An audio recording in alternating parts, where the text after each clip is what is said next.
ಇವತ್ತು ನೀವೆಲ್ಲರೂ ಕೂಡ ಸೇರಿ ನಿಮ್ಮ ಸಂಘದ 50 ವರ್ಷ ತುಂಬಿರ್ತಕ್ಕಂಥ ಸಂದರ್ಭದಲ್ಲಿ 55 ಸುವರ್ಣ ಮಹೋತ್ಸವವನ್ನು ಆಚರಣೆ ಮಾಡ್ತಾ ಇದ್ದೀರಿ. ಅದೇ ಸಂದರ್ಭದಲ್ಲಿ ಶಿಕ್ಷಣದ ಮಹಾ ಸಮ್ಮೇಳನವನ್ನು ಕೂಡ ಏರ್ಪಾಡು ಮಾಡ್ಕೊಂಡಿದ್ದೀರಿ. ಇದು ಬಹಳ ಮುಖ್ಯ. ಶಿಕ್ಷಣದ ಮಹಾ ಸಮ್ಮೇಳನ ಇದನ್ನು ಕೂಡ ಈ ಸಂದರ್ಭದಲ್ಲಿ ನೀವು ಆಚರಣೆ ಮಾಡ್ತಾ ಇದ್ದೀರಿ.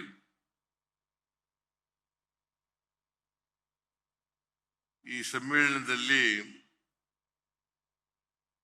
ಶಿಕ್ಷಣದ ಸಮ್ಮೇಳನದಲ್ಲಿ ಉತ್ತಮವಾದ ಸಮಾಜವನ್ನು ನಿರ್ಮಾಣ ಮಾಡ್ತಕ್ಕಂಥ ಜವಾಬ್ದಾರಿ ವ್ಯಕ್ತ ಆಗಲಿ ಅಂತಕ್ಕಂಥ ಮಾತುಗಳನ್ನ ಈ ಸಂದರ್ಭದಲ್ಲಿ ಹೇಳಲಿಕ್ಕೆ ಬಯಸ್ತಾ ಇದ್ದೇನೆ.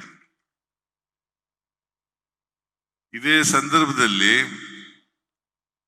ನನಗೆ ಡಿ.ಕೆ. ಶಿವಕುಮಾರ್ ಅವರಿಗೆ, ಮಧು ಬಂಗಾರಪ್ಪನವರಿಗೆ ಮತ್ತು ಬರಗೂರು ರಾಮಚಂದ್ರಪ್ಪನವರಿಗೆ ಸನ್ಮಾನವನ್ನ ಮಾಡಿದ್ದೀರಿ. ಬಹಳ ದೊಡ್ಡ ರೀತಿಯಲ್ಲಿ ಸನ್ಮಾನವನ್ನ ಮಾಡಿದ್ದೀರಿ. ಅದಕ್ಕಾಗಿ ರಾಜ್ಯದ ಎಲ್ಲ ಶಿಕ್ಷಕ ವೃಂದದವರಿಗೆ ಧನ್ಯವಾದಗಳನ್ನ ಹೇಳಲಿಕ್ಕೆ ಬಯಸ್ತಾ ಇದ್ದೇನೆ. ನೀವೆಲ್ಲರೂ ಕೂಡ ಈ ದೇಶದ ಭವಿಷ್ಯವನ್ನ ರೂಪಿಸ್ತಕ್ಕಂಥವ್ರು.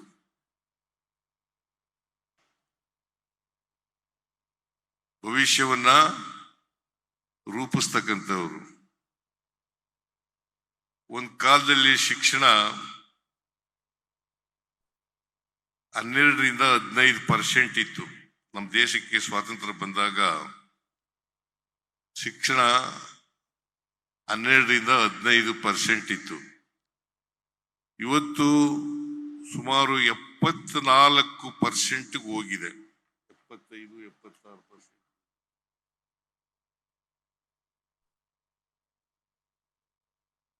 ನಾವು ಶಿಕ್ಷಣ ಕ್ಷೇತ್ರವನ್ನ ಒಮ್ಮೆ ಅವಲೋಕನ ಮಾಡಿದಾಗ ನಾವೆಲ್ಲರೂ ಕೂಡ ಯೋಚನೆ ಮಾಡಬೇಕು, ಗುಣಮಟ್ಟದ ಶಿಕ್ಷಣ ಸಿಕ್ಕಿದೆಯಾ? ಸಮಾಜದ ಸಮಸ್ಯೆಗಳಿಗೆ ಸ್ಪಂದಿಸ್ತಕ್ಕಂಥ ಶಿಕ್ಷಣ ಸಿಕ್ಕಿದೆಯಾ ಅಂತಕ್ಕಂಥದ್ದು ಬಹಳ ಮುಖ್ಯ. ಅದು ನಿಮ್ಮ ತಪ್ಪು ಅಂತ ನಾನು ಹೇಳಕ್ ಹೋಗಲ್ಲ. ವ್ಯವಸ್ಥೆ ಹಂಗಿದೆ. ವ್ಯವಸ್ಥೆಯ ಪರಿಣಾಮವಾಗಿ ನಮ್ಮ ಜಾತಿ ವ್ಯವಸ್ಥೆ ಸಮಾಜದಲ್ಲಿ ಭದ್ರವಾಗಿ ನೆಲೆಯೂರಿರೋದ್ರಿಂದ ಶಿಕ್ಷಣದಲ್ಲಿ ನಾವು ನಿರೀಕ್ಷಿಸಿದಷ್ಟು ಬದಲಾವಣೆಯನ್ನ ಮಾಡಲಿಕ್ಕೆ ಸಾಧ್ಯ ಆಗಿಲ್ಲ. ಇದನ್ನ ನಾವೆಲ್ಲರೂ ಕೂಡ ಒಪ್ಪಬೇಕು ಅಂತಕ್ಕಂಥ ಮಾತುಗಳನ್ನ ಈ ಸಂದರ್ಭದಲ್ಲಿ ಹೇಳಲಿಕ್ಕೆ ಬಯಸ್ತಾ ಇದ್ದೇನೆ. ಅದಕ್ಕೆ ಜವಾಹರ್ಲಾಲ್ ನೆಹರೂರವರು ಒಂದು ಮಾತನ್ನ ಹೇಳಿದರು. ಈ ತರಗತಿಗಳಿದ್ದಾವಲ್ಲ, ತರಗತಿನಲ್ಲೇ ಭವಿಷ್ಯ ರೂಪಿತ ಆಗ್ತಕ್ಕಂಥದ್ದು.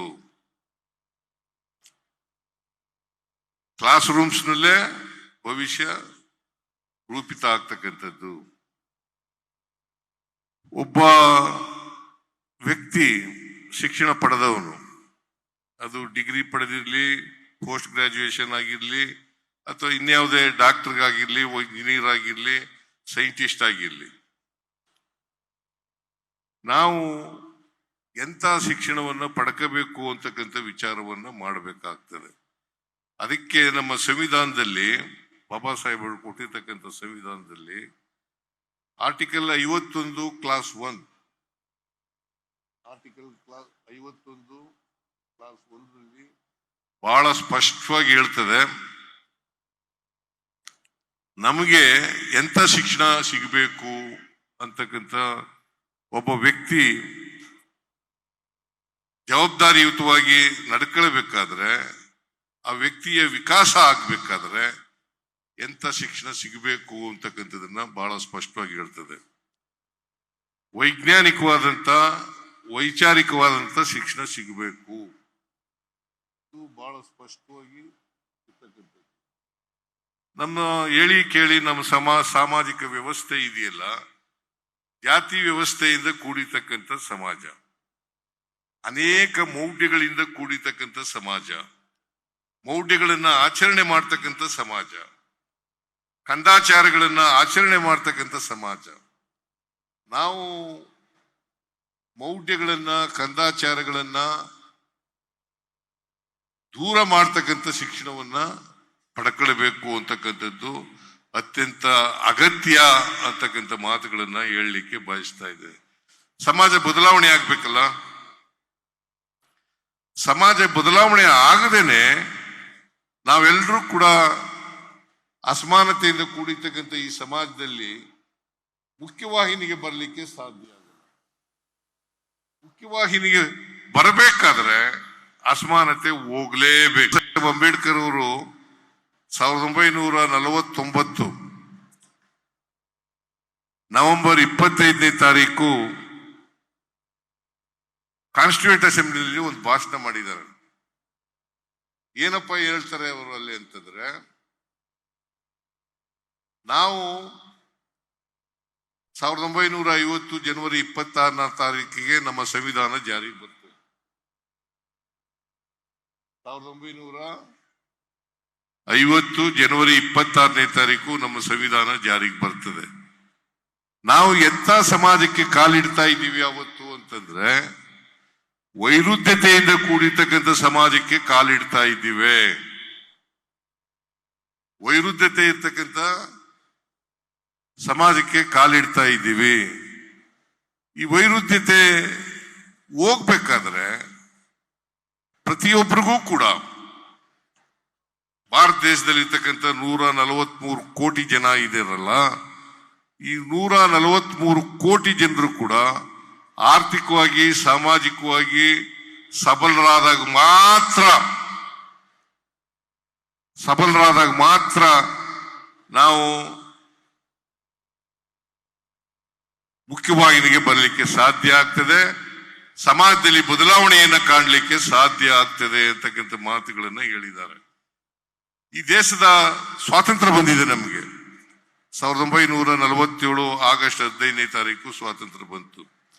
ಈ ಸ್ವಾತಂತ್ರ್ಯ ಯಶಸ್ವಿ ಆಗ್ಬೇಕಾದ್ರೆ ಪ್ರತಿಯೊಬ್ಬರಿಗೂ ಕೂಡ ಸಾಮಾಜಿಕ ಸ್ವಾತಂತ್ರ್ಯ, ಆರ್ಥಿಕ ಸ್ವಾತಂತ್ರ್ಯ ಸಿಕ್ಕಿದಾಗ ಮಾತ್ರ ರಾಜಕೀಯ ಸ್ವಾತಂತ್ರ್ಯ ಬಂದದಕ್ಕೆ ಸಾರ್ಥಕ ಆಗ್ತದೆ ಅಂತಕ್ಕಂಥ ಮಾತುಗಳನ್ನ ಹೇಳಿದ್ದಾರೆ ಅಂತಕ್ಕಂಥದನ್ನ ನಮ್ಮ ಸಂವಿಧಾನದಲ್ಲಿ. ಅದಕ್ಕೆ ನಾವು ಈ ಸಮಾಜದಲ್ಲಿ ಅಸಮಾನತೆ ಇರ್ತಕ್ಕಂಥ ಸಮಾಜದಲ್ಲಿ, ಅಸಮಾನತೆಯಿಂದ ಕೂಡಿರ್ತಕ್ಕಂಥ ಸಮಾಜದಲ್ಲಿ ನಾವೆಲ್ಲರೂ ಕೂಡ ಇರುವಾಗ, ಮೌಢ್ಯಗಳಿಂದ ಕೂಡಿರ್ತಕ್ಕಂಥ ಸಮಾಜದಲ್ಲಿ ಇರುವಾಗ, ನಾವು ವೈಚಾರಿಕತೆ ಮತ್ತು ವೈಜ್ಞಾನಿಕತೆಯನ್ನ ಎಲ್ಲ ವಿದ್ಯಾರ್ಥಿಗಳಲ್ಲಿ ಬೆಳೆಸ್ತಕ್ಕಂಥ ಕೆಲಸವನ್ನ ಮಾಡಬೇಕು. ಅದನ್ನ ಮಾಡಬೇಕಾದ್ರೆ ಅದು ನಿಮ್ಮಿಂದ ಮಾತ್ರ ಸಾಧ್ಯ ಅಂತಕ್ಕಂಥ ಮಾತುಗಳನ್ನ ತಿಳ್ಕೊಳ್ಳಿಕ್ಕೆ ಸಾಧ್ಯ ಆಗ್ತದೆ. ಅದಕ್ಕೆ ಅಬ್ದುಲ್ ಕಲಾಂ ಒಂದು ಮಾತು ಹೇಳ್ತಾರೆ. ಏನಪ್ಪಾ ಅದು ಅಂತಂದ್ರೆ, ಸಾಮಾನ್ಯರನ್ನ ಅಸಾಮಾನ್ಯರನ್ನಾಗಿ ಮಾಡ್ತಕ್ಕಂಥ ಶಕ್ತಿ ಇರ್ತಕ್ಕಂಥದ್ದು ನಿಮಗೆ. ಸಾಮಾನ್ಯರನ್ನ ಅಸಾಮಾನ್ಯರನ್ನಾಗಿ ಮಾಡ್ತಕ್ಕಂಥದ್ದು ಶಕ್ತಿ ಇರ್ತಕ್ಕಂಥದ್ದು ಟೀಚರ್ಸ್ಗಳಿಗೆ, ಶಿಕ್ಷಕರಿಗೆ ಅಂತಕ್ಕಂಥ ಮಾತುಗಳನ್ನ ಹೇಳಲಿಕ್ಕೆ ಬಯಸ್ತಾ ಇದ್ದೇನೆ. ಅದಕ್ಕೋಸ್ಕರ ನಾವೆಲ್ಲರೂ ಕೂಡ, ಯಾರು ಕೂಡ ಹುಟ್ಟಿನಿಂದ ದಡ್ರೇನಲ್ಲ ಅಲ್ವಾ? ಹುಟ್ಟಿನಿಂದ ದಡ್ರ? ನಿಮ್ಮಲ್ಲಿ ಬಹಳ ಒಳ್ಳೆ ಟೀಚರ್ಗಳಿದ್ದಾರೆ, ಅವರೆಲ್ಲರೂ ಕೂಡ ಎಲ್ಲರೂ ಮೇಲ್ವರ್ಗದಿಂದ ಬಂದಿದ್ದಾರ, ಕೆಳವರ್ಗದಿಂದ ಬಂದಿದ್ದಾರೆ, ಸಾಮಾನ್ಯ ವರ್ಗದಿಂದ ಬಂದಿದ್ದಾರೆ, ಬಡ ಕುಟುಂಬಗಳಿಂದ ಬಂದಿದ್ದಾರೆ. ಅದರಿಂದ ನಮ್ಮ ದೇಶವನ್ನ ಸುಭದ್ರವಾಗಿ ಕಟ್ತಕ್ಕಂಥ ಜವಾಬ್ದಾರಿ ನಮ್ಮ ಮೇಲಿದೆ ಅಂತಕ್ಕಂಥ ಮಾತುಗಳನ್ನ ಈ ಸಂದರ್ಭದಲ್ಲಿ ಅರ್ಥ ಮಾಡ್ಕೋಬೇಕು. ಯಾಕೆ ಈ ಮಾತುಗಳನ್ನ ಹೇಳ್ತಾ ಇದ್ದೀನಿ ಅಂತಂದ್ರೆ, ಇದು ಶಿಕ್ಷಣ ಸಮ್ಮೇಳನ,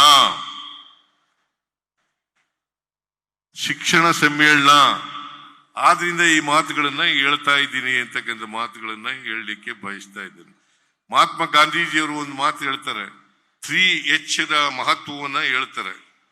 3H ಏನದು? ಹೆಡ್, ಹಾರ್ಟ್, ಹ್ಯಾಂಡ್ ಅಲ್ವಾ? ಬುದ್ಧಿ, ಕರುಣೆ ಮತ್ತು ಕೌಶಲ್ಯ ಅಲ್ವಾ? ನೀವು ತಿಳ್ಕೋಬೇಕು. ಬುದ್ಧಿ, ಕರುಣೆ ಮತ್ತು ಕೌಶಲ್ಯ, ಈ ಮೂರು ಮಿಳಿತ ಆದಾಗ ಮಾತ್ರ ನಾವು ವಿಕಾಸ ಆಗ್ಲಿಕ್ಕೆ ಸಾಧ್ಯ ಅಲ್ವಾ? ನೀವು ಯೋಚನೆ ಮಾಡಿ. ಇದನ್ನು ನಾನು ಹೇಳತಕ್ಕಂಥ ಮಾತುಗಳಲ್ಲ, ಇದು ಮಹಾತ್ಮ ಗಾಂಧೀಜಿ ಹೇಳಿರ್ತಕ್ಕಂಥ ಮಾತುಗಳು. ಅದರಿಂದ ಪ್ರತಿಯೊಬ್ಬರು ಕೂಡ ನಾವು ಎಂತ ಮಕ್ಕಳನ್ನ ತಯಾರು ಮಾಡಬೇಕು. ನಾನು ಈಗ ಬಹಳ ಎಲ್ಲರನ್ನೂ ಪ್ರೀತಿಸ್ತೀನಿ. ನಾನು ಯಾವುದೇ ಜಾತಿಯವರಿರ್ಲಿ, ಯಾವುದೇ ಧರ್ಮಕ್ಕೆ ಸೇರಿರ್ಲಿ, ಯಾವುದೇ ಭಾಷೆ ಮಾತಾಡ್ಲಿ, ಎಲ್ಲರನ್ನೂ ಪ್ರೀತಿಸ್ತೀನಿ. ಆದರೆ ಉಪಾಧ್ಯಾಯರುಗಳನ್ನ ಅತ್ಯಂತ ಹೆಚ್ಚು ಗೌರವದಿಂದ ಕಾಣ್ತೇನೆ ಅಂತಕ್ಕಂಥ ಮಾತುಗಳನ್ನ ಹೇಳಲಿಕ್ಕೆ ಹೆಚ್ಚು ಗೌರವದಿಂದ ಕಾಣ್ತೇನೆ. ಕಾರಣ ಯಾಕಪ್ಪ ಅಂತಂದ್ರೆ ಅವರೇ ನಮ್ಮನ್ನ ರೂಪಿಸಿ ಈ ಮಟ್ಟಕ್ಕೆ ಬೆಳೆದಿದ್ದೀವಲ್ಲ.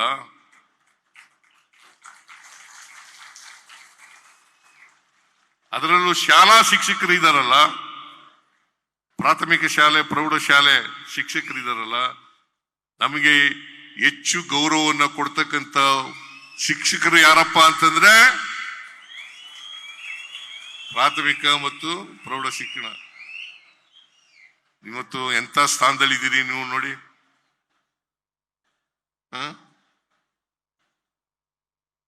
ಸಪೋಸ್ ಒಂದು ವೇಳೆ ರಾಜಪ್ಪ ಅಂತ ಮೇಸ್ಟ್ರು, ಹೆಡ್ ಮಾಸ್ಟ್ರು ನನಗೆ ಪ್ರಾಥಮಿಕ ಶಾಲೆಯಲ್ಲಿ,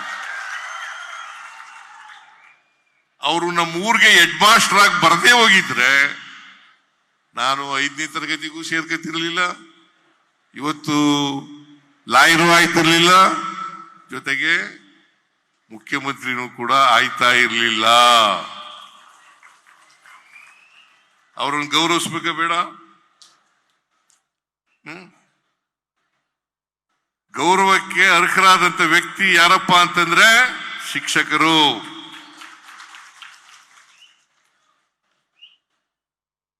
ಅದರಿಂದ ನಾನು ಶಿಕ್ಷಕರನ್ನ ಬಹಳ ಪ್ರೀತಿಯಿಂದ ಗೌರವದಿಂದ ಹೆಚ್ಚು ಕಾಣ್ತಕ್ಕಂಥ ಕೆಲಸವನ್ನ ಮಾಡ್ತೇನೆ. ಇವತ್ತು ನುಗ್ಲಿಯವರು, ಚಂದ್ರಶೇಖರ ನುಗ್ಲಿಯವರು ಒಂದು ದೊಡ್ಡ ಬೇಡಿಕೆಗಳ ಪಟ್ಟಿನೇ ಕೊಟ್ಬಿಟ್ಟಿದ್ದಾರೆ. ದೊಡ್ಡ ಬೇಡಿಕೆಗಳ ಪಟ್ಟಿನೇ ಕೊಟ್ಬಿಟ್ಟಿದ್ದಾರೆ. ಕೆಲವನ್ನೆಲ್ಲ ಈಡೇರಿಸಿದೀವಿ, ನಿಮ್ ಬೇಡಿಕೆಗಳನ್ನೆಲ್ಲ ಬಿಟ್ಟಿಲ್ಲ ನಾವು. ಕೆಲವು ಈಡೇರಿಸಿದೀವಿ, ಇನ್ನೂ ಕೆಲವು ಬೇಡಿಕೆಗಳನ್ನ ಹಂತ ಹಂತವಾಗಿ ಈಡೇರಿಸ್ತೇವೆ ಅಂತಕ್ಕಂಥ ಮಾತುಗಳನ್ನ ಹೇಳಲಿಕ್ಕೆ ಬಯಸ್ತೀನಿ. 94ರಲ್ಲಿ ನಾನು ಹಣಕಾಸಿನ ಮಂತ್ರಿ ಆದೆ. 94ರಲ್ಲಿ ಆಗ ಗೋವಿಂದೇಗೌಡರು ಶಿಕ್ಷಣ ಸಚಿವರಾಗಿದ್ರು. ಅವ್ರಿಗೆ ಹೇಳಿದೆ, ಖಾಲಿ ಇರ್ತಕ್ಕಂಥ ನಾನು 5 ವರ್ಷ ಹಣಕಾಸಿನ ಮಂತ್ರಿ ಆಗಿರ್ತೀನಿ ಅಂತ ಅನ್ಕೊಂಡಿದ್ದೀನಿ. 5 ವರ್ಷ ಒಂದು ವೇಳೆ 5 ವರ್ಷ ಇದ್ದೆ, ನಾನು ಹಣಕಾಸಿನ ಮಂತ್ರಿಯಾಗಿ 5 ವರ್ಷ ಇದ್ದೆ, ಉಪಮಂತ್ರಿಯಾಗೂ ಕೂಡ ಕೆಲಸ ಮಾಡಿದೆ. ಆಗ ಗೋವಿಂದೇಗೌಡರಿಗೆ ಕರೆದು ಹೇಳಿದೆ, ಪ್ರತಿ ವರ್ಷ 20,000 ಜನ ಉಪಾಧ್ಯಾಯರುಗಳನ್ನು ನೇಮಕ ಮಾಡೋಣ, ಖಾಲಿ ಇರ್ತಕ್ಕಂಥ ಎಲ್ಲ ಹುದ್ದೆಗಳನ್ನು ಕೂಡ ಭರ್ತಿ ಮಾಡೋಣ ಅಂತೇಳಿ 1 ಲಕ್ಷ 5 ವರ್ಷದಲ್ಲಿ 1 ಲಕ್ಷ ಉಪಾಧ್ಯಾಯರುಗಳನ್ನ ನೇಮಕ ಮಾಡತಕ್ಕಂಥ ಕೆಲಸವನ್ನ ಮಾಡದು.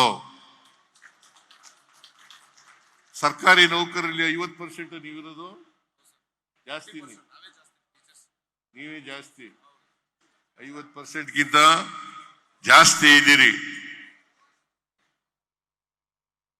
ಸರ್ಕಾರಿ ನೌಕರರು ಸುಮಾರು 7 ಲಕ್ಷ ಚಿಲ್ಲರೆ ಸರ್ಕಾರಿ ನೌಕರರಿದ್ರೆ ಅದರಲ್ಲಿ ನೀವೇ ಅರ್ಧಕ್ಕಿಂತ ಜಾಸ್ತಿ ಇದ್ದೀರಿ. ನಾನು 6ನೇ ಆಯೋಗ ಮಾಡ್ಲಿಲ್ವಾ, ಜಾರಿ ಕೊಡ್ಲಿಲ್ವಾ? 7ನೇ ಆಯೋಗ ಜಾರಿ ಕೊಡ್ಲಿಲ್ವಾ? ಅವತ್ತೇನಾದ್ರೂ ಹಿಂದೆ ಕೊಡೋದ್ವಾ? ಯಥಾವತ್ತಾಗಿ 6ನೇ ವೇತನನೂ ಕೂಡ ಜಾರಿ ಮಾಡಿದ್ದೀವಿ, 7ನೇ ವೇತನನೂ ಕೂಡ ಜಾರಿ ಮಾಡಿದ್ದೀವಿ. ನಿಮ್ಮ ನ್ಯಾಯಯುತ ಬೇಡಿಕೆಗಳನ್ನ ಈಡೇರಿಸತಕ್ಕಂಥ ಪ್ರಾಮಾಣಿಕ ಪ್ರಯತ್ನವನ್ನ ಮಾಡ್ತೇನೆ.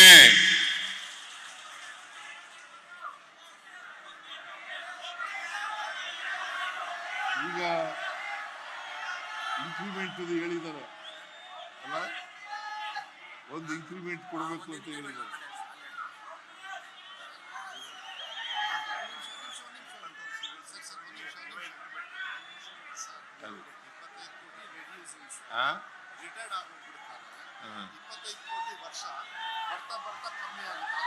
ಇನ್ಕ್ರಿಮೆಂಟ್ ಅನ್ನ ಕೊಡ್ಲಿಕ್ಕೆ ಪ್ರಯತ್ನ ಮಾಡ್ತೇನೆ.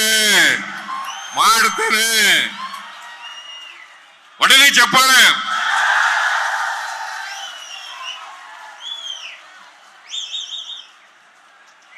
ಆಗ್ಬೋದಾ? ಆದ್ರೆ ನಿಮ್ ಜವಾಬ್ದಾರಿ ಮಾತ್ರ ಮರಿಬೇಡಿ. ಆಗ್ಬೋದಾ? ಯಾಕಂತಂದ್ರೆ ಬಹಳ ಜನ ಈಗ ಶಿಕ್ಷಣ ಓದ್ದವರು ಕೂಡ ಮೌಢ್ಯಗಳನ್ನ ಆಚರಣೆ ಮಾಡ್ತಕ್ಕಂಥ ಕೆಲಸವನ್ನ ಮಾಡ್ತಾರೆ.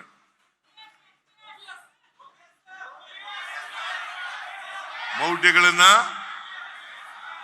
ನೀವು ಆಚರಣೆ ಮಾಡಬೇಡಿ. ಯಾಕಂತಂದ್ರೆ ಪ್ರಾಥಮಿಕ ಶಾಲಾ ಶಿಕ್ಷಕರಿದ್ದಾರಲ್ಲ, ನಿಮ್ಮ ನಡವಳಿಕೆ ಇದೆಯಲ್ಲ, ನಿಮ್ಮ ನಡವಳಿಕೆ ದೊಡ್ಡ ಪ್ರಭಾವವನ್ನ ಮಕ್ಕಳ ಮೇಲೆ ಬೀರ್ತದೆ ಅಲ್ವಾನ್ರಿ? ನೀವು ಯಾವ ಕಾರಣಕ್ಕೂ ಕೂಡ ನಿಮ್ಮ ನಡವಳಿಕೆ ಶುದ್ಧವಾಗಿರಬೇಕು. ನಿಮ್ಮ ನಡವಳಿಕೆ ಶುದ್ಧವಾಗಿರಬೇಕು. ಯಾಕಂತಂದ್ರೆ ಪ್ರಾಥಮಿಕ ಶಾಲಾ ಶಿಕ್ಷಕರು ಇದ್ದಾರಲ್ಲ, ಅವರ ನಡವಳಿಕೆನೆ ಹೆಚ್ಚಾಗಿ ಮಕ್ಕಳು ಪಾಲನೆ ಮಾಡ್ತಕ್ಕಂಥದ್ದು.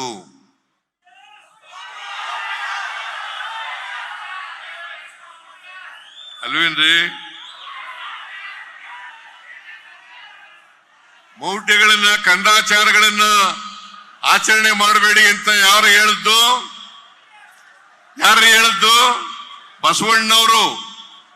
ಬಸವಣ್ಣವ್ರ ಕಾಲವಾಗಿ ಎಷ್ಟು ವರ್ಷ ಆಯ್ತು? ವಚನ ಸಾಹಿತ್ಯ ಜಾರಿಗೆ ಬಂದು ಎಷ್ಟು ವರ್ಷ ಆಯ್ತು? 850 ವರ್ಷಗಳ 12ನೇ ಶತಮಾನದಲ್ಲಿ ಅವತ್ತಿನಿಂದ ಹೇಳ್ತಾರೆ, ಜಾತಿ ಹೋಗ್ಬೇಕು ಅಂತ ಹೇಳ್ತಾರೆ. ಕೇಳ್ರಮ್ಮ ತಾಯಿ, ಕೇಳ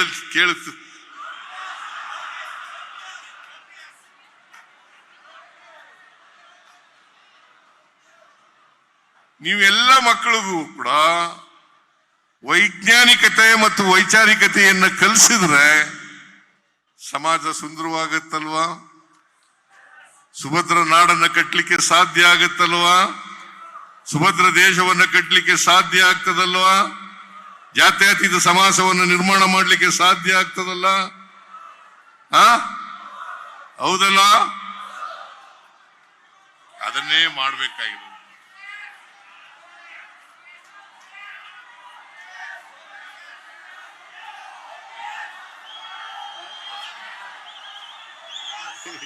ಹೇಳಿದ್ದೀನಪ್ಪ, ಹೇಳ್ತೀನಿ.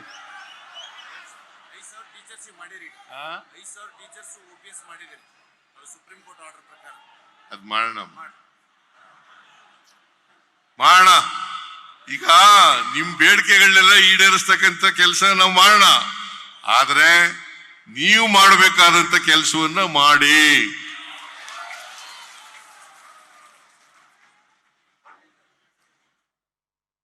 ಬರೀ ಈ ಸಮ್ಮೇಳನ ನಾನ್ ಬಂದಿರೋದು ಬರೀ ನಿಮ್ಮ ಬೇಡಿಕೆ ಕೇಳಕ್ಕೋಸ್ಕರನಾ? ನಿಮ್ಗೆ ಏನ್ ಹೇಳ್ಬೇಕು ಅನ್ನೋದನ್ನ ಹೇಳಲಿಕ್ಕೋಸ್ಕರ ಬಂದಿದ್ದೀನಿ ನಾನು. ನೀವೇನ್ ಮಾಡ್ಬೇಕು ಅದು ನಿಮ್ ಕರ್ತವ್ಯ, ಸಂವಿಧಾನಬದ್ಧವಾಗಿರ್ತಕ್ಕಂಥದ್ದು. ಏನ್ ಆರ್ಟಿಕಲ್ 51 ಕ್ಲಾಸ್ 1 ಏನ್ ಹೇಳ್ತದೆ? ನೀವು ಯಾವುದನ್ನೇ ವಿಚಾರ ಒಪ್ಕೋಬೇಕಾದ್ರೂ ಕೂಡ, ಯಾವುದೇ ವಿಷಯ ವರ್ಕ ಮಾಡಬೇಕಾದ್ರೂ ಕೂಡ ತರ್ಕ ಮಾಡಿ ಒಪ್ಕೊಳ್ಳಿ, ಪ್ರಶ್ನೆ ಮಾಡಿ ಒಪ್ಕೊಳ್ಳಿ. ಮಕ್ಕಳಿಗೂ ಕೂಡ ಅದನ್ನೇ ಕಲಿಸಿ, ಅಲ್ವಾ? ಅಲ್ವೇನ್ರಿ? ಇಷ್ಟೇ ನಾನು ಭಾಷಣ ಮಾಡೋದು. ಇನ್ ಬೇರೆ ಎಲ್ಲ ಭಾಷಣಗಳೆಲ್ಲ ಬೇರೆಯವರೆಲ್ಲ ಮಾತಾಡಿದ್ದಾರೆ,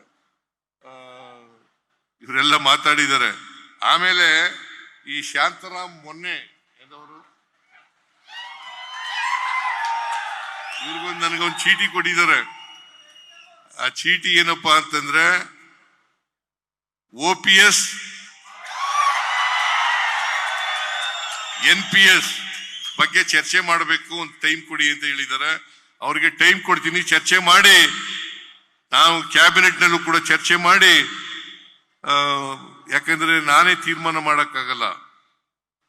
ಕ್ಯಾಬಿನೆಟ್ ನಲ್ಲೂ ಕೂಡ ಚರ್ಚೆ ಮಾಡಿ ಅವ್ರಿಗೆ ಮೊದಲು ಅವ್ರಿಗೆ ಟೈಮ್ ಕೊಡ್ತೀನಿ, ಚರ್ಚೆ ಮಾಡಿ ಆಮೇಲೆ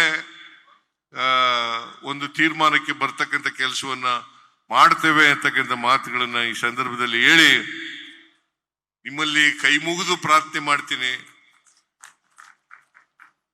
ನೀವು ಈ ದೇಶದ ಭವಿಷ್ಯವನ್ನ ರೂಪಿಸ್ತಕ್ಕಂಥ ಜನ, ಆ ಭವಿಷ್ಯ ರೂಪಿಸ್ತಕ್ಕಂಥ ಜನರನ್ನ ತಯಾರು ಮಾಡ್ತಕ್ಕಂಥ ಜನ, ಅಂತ ಮಕ್ಕಳನ್ನ ತಯಾರು ಮಾಡಿ ಅಂತೇಳಿ ನಿಮ್ಮಲ್ಲಿ ಕಳಕಳಿಯಿಂದ ಪ್ರಾರ್ಥನೆ ಮಾಡಿ ನನ್ನ ಮಾತುಗಳನ್ನು ಮುಗಿಸ್ತೇನೆ. ಜೈ ಹಿಂದ್, ಜೈ ಕರ್ನಾಟಕ, ಜೈ ಸಂವಿಧಾನ್.